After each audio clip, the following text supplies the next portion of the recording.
अगर आवे तो उसको हटा दीजिए। राजेश रंजन यादव जी।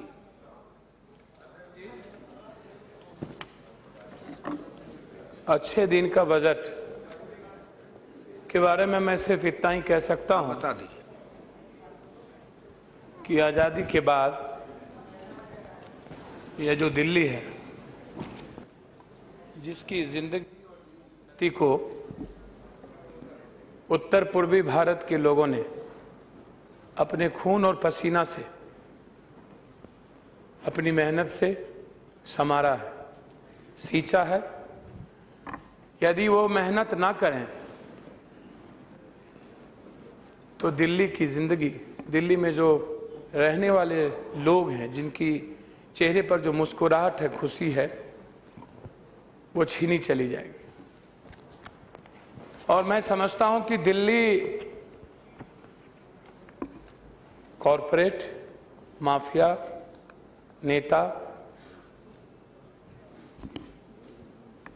और पुलिस,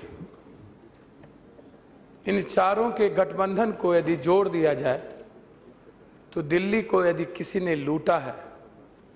दिल्ली को किसी ने तंग किया है, दिल्ली की जिंदगी और गति को किसी ने छीना है, दिल्ली के आम और गरीबों की खुशी और मुस्कुराहट को किसी ने छीना है, तो ये चारों गठबंधन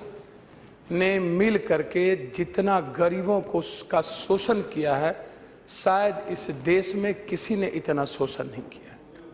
इसीलिए मैं आपसे कहना चाहूंगा कि आज 2 महीने के अंदर आंकड़ा आया है 2 दिन पूर्व कि ये जो एक रेप हुआ था, जिसके चलते पूरा देश हंगामा हुआ था, उस रेप के बाद 35% रेप की बढ़ोतरी हुई है, निर्भया रेप कांड। और अभी कुछ दिनों के अंदर 4 गैंग रेप हुए हैं दिल्ली में। हाय तौबा मचाने वाला अच्छा दिन, रेप इन्हें याद नहीं आता। इन्हें देश के उत्तर पूर्वी भारत ही नहीं, देश के विभिन्न हिस्सों से जो यहां बच्चे आते हैं, स्टूडेंट आते हैं, वह कितनी बदतर जिंदगी जीते हैं, उसके साथ किस तरह दिल्ली के ठेकेदारों ने, दिल्ली के बड़े लॉज माफियाओं ने, घर माफियाओं ने, हाउस माफियाओं ने कैसा बर्ताव करता है, कभी उस पर इनकी चिंता नहीं रही है। और उल्टे ही लगातार आज यूपीएससी से लेकर इन चीजों नहीं, हमेशा यदि सबसे ज्यादा कोई पीटे गए हैं तो वो पीटे गए हैं इस दिल्ली में, उसका नाम है ठेला, जो सब्जी बेचता है, जो फल बेचता है,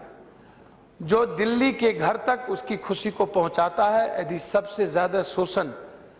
हुआ है तो उस गरीबों का हुआ, और उनके लिए इनके बजट में कुछ नहीं है। दूसरा सबसे ज्यादा शोषण किसी का हुआ तो वो है दिल्ली में रहने वाले जो बाहर से आते हैं छात्र, जिनके लिए हॉस्टल की व्यवस्था होनी चाहिए थी, जिनके रहने के लिए, जिनके पानी के लिए, जिनके जिंदगी को गति देने के लिए जो व्यवस्था होना चाहिए था, उनके बजट में नहीं है। मैं आदरणीय विद्वान वित्त मंत्री से आग्रह करूंगा कि आप, यह दिल्ली कहते हैं, जो लोग यहां दिल्ली दिल्ली कहते हैं, आपको मैं एक बात कह देना चाहता हूं, मात्र 5 से 10 सालों के अंदर इन्हें उत्तर पूर्वी भारत के लोग बता देंगे कि यह दिल्ली, जिनको शोषण करके दिल्ली के नेता और माफिया गठबंधन ने लगातार मुख्यमंत्री और कुर्सी पर बैठने का काम गरीबों को का शोषण करके किया है, एक दिन उत्तर भारत, पूर्वी भारत के जो लोग हैं, वह इनसे सत्ता छीनेगी और पूर्वी भारत के लोगों को कुर्सी पर इसी दिल्ली में बैठाने का काम करेगी। यदि इन बातों को ना सोचे, 60% से 60% से अत्यधिक लोग 10 सालों के अंदर इस देश की, इस दिल्ली, दिल की राजधानी में हम मेहनत कश करने वाले लोग तो आगे बढ़ेंगे। हम आग्रह करना चाहेंगे कुछ इशू पर, 2-4 इशू पर अपनी बात खत्म कर दें, क्योंकि आगे बजट है। उसमें आदरणीय वित्त मंत्री जी से हम आग्रह करना चाहेंगे, जो सबसे अत्यधिक परेशानी है वो परेशानी है पानी। जो लोग डेली आते हैं उत्तर पूर्वी भारत के लोग, जो गरीब लोग हैं, जो यहाँ पर आकर के मेहनत करते हैं, जो आपकी जिंदगी को बदलते हैं, वो जो माफिया, पानी माफिया का जो सबसे बड़ा यहाँ तंत्र है, उसको आप, उस पर आपको, और शौचालय से जो जुड़ा सवाल है, पानी और शौचालय, इस पर अत्यधिक बजट को आप फोकस करने का काम दिल्ली में करें। इसको एक मेरा यह सॉल्यूशन है। दूसरा मेरा सॉल्यूशन, अध्यक्ष जी मैं पॉइंट वाइज ही खत्म कर रहा हूं। दूसरा, जो झुग्गी झोपड़ी, जो शीला दीक्षित ने जो दुनिया में एक मिसाल दिया, जो दिल्ली को स्विट्जरलैंड की ओर, लोग कहते थे कि दिल्ली स्विट्जरलैंड की ओर बढ़ रही है कांग्रेस की सरकार के बारे में। मैं किसी ना आपके बजट की आलोचना, मैं दिल्ली चूंकि सबकी है और आपका प्रयास दिल्ली को बनाने का है वित्त मंत्री जी, आप सुंदर दिल्ली बनाना चाहते हैं, यहाँ हम किसी विरोध के लिए खड़े नहीं हुए। लेकिन हम इतना जरूर कहेंगे कि कांग्रेस की सरकार ने जो विश्व को, जो आम अमेरिका को, चाहे रूस को, चाहे जापान को, चाइना को जो अपनी ओर आकर्षित किया, वो शीला की सरकार ने जो जिस तरीके से दिल्ली की गति को बढ़ाया था, आप उस गति को बढ़ाने के लिए आप मजबूती के साथ आग्रह करें।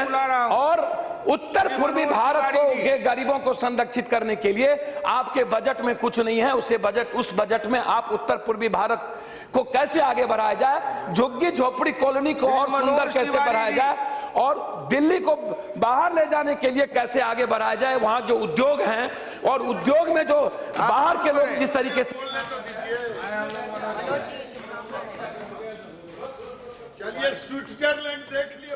सम्माननीय सभापति महोदय जी, मैं आपका बहुत धन्यवाद।